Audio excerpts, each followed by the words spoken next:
अच्छा, कपूर का नाम सुनते ही सबसे पहले दिमाग में क्या आता है? पूजा पाठ, आरती, वही महक है ना? हम सब जानते हैं इसे। लेकिन क्या ये सिर्फ एक खुशबूदार क्रिस्टल ही है या इसके पीछे कुछ गहरा राज भी है? क्योंकि देखिए, कुछ पारंपरिक मान्यताएं तो यही कहती हैं। उनके हिसाब से रोज कपूर जलाने के कुछ ऐसे फायदे हैं जो शायद हम में से बहुत से लोग नहीं जानते। तो सवाल यही उठता है कि इस सीधी साधी सी दिखने वाली चीज में आखिर ऐसी कौन सी शक्ति है? तो चलिए आज इसी पर बात करते हैं और इन पारंपरिक मान्यताओं की दुनिया में थोड़ा झांक कर देखते हैं कि रोज कपूर जलाने के पीछे असल में क्या धारणाएं हैं। तो देखिए, इन मान्यताओं के हिसाब से ना कपूर सिर्फ एक अच्छी खुशबू वाली चीज नहीं है। नहीं, इसे शुद्धि और आप कह सकते हैं पॉजिटिव एनर्जी का एक सिंबल माना जाता है। ऐसा माना जाता है कि इसकी जो खुशबू है वो सिर्फ हवा को साफ नहीं करती, बल्कि पूरे के पूरे माहौल की जो वाइब है, जो ऊर्जा है, उसे बदल सकती है।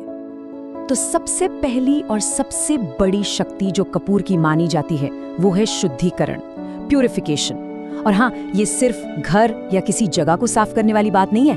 नहीं, ये उससे कहीं आगे है। ये हमारी अपनी पर्सनल एनर्जी और मन की शांति से भी जुड़ा हुआ है। अच्छा, तो ये जो शुद्धिकरण की शक्ति है ये 3 तरह से काम करती है, ऐसा माना जाता है। पहला कि ये वास्तु दोष को दूर करती है, दूसरा घर में पॉजिटिव एनर्जी को बुलाती है, और तीसरा ये बुरी नजर से भी बचाती है। तो चलिए एक एक करके इन तीनों को समझते हैं। तो सबसे पहले आते हैं वास्तु दोष पर। देखिए, मान्यता ये है कि अगर घर के स्ट्रक्चर में, उसकी बनावट में कोई ऐसा फ्लॉ है, कोई दोष है जिससे नेगेटिव एनर्जी बन रही है, तो रोज कपूर जलाने से उस दोष का असर वो कम हो सकता है।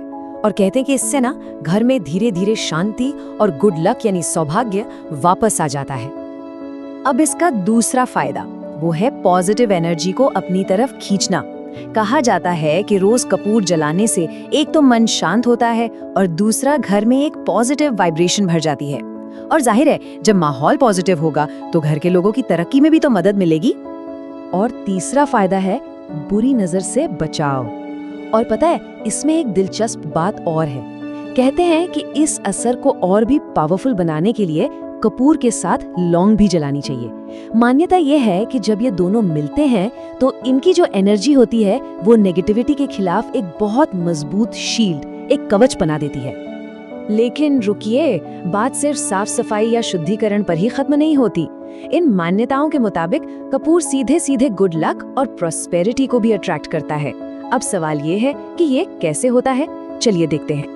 तो यहाँ पर ना लाइफ की 2 बहुत बड़ी चुनौतियों की बात हो रही है। एक तो है पैसों की तंगी यानी फाइनेंशियल क्राइसिस, और दूसरी है ग्रहों से जुड़ी दिक्कतें।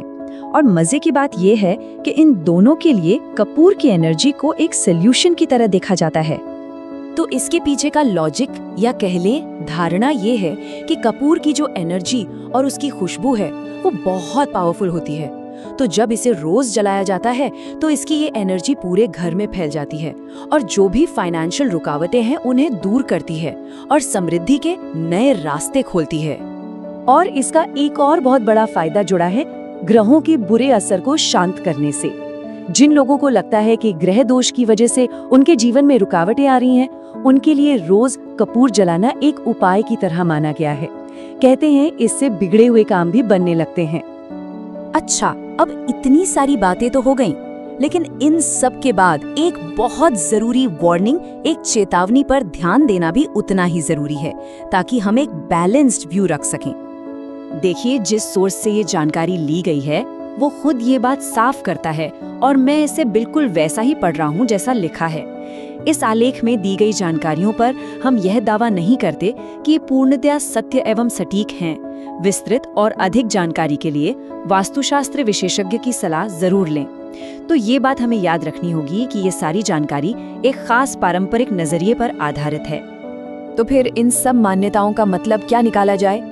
देखिए, ये कोई साइंस नहीं है, ये आस्था और परंपरा का विषय है। लेकिन हाँ, ये हमें सोचने पर मजबूर जरूर करता है।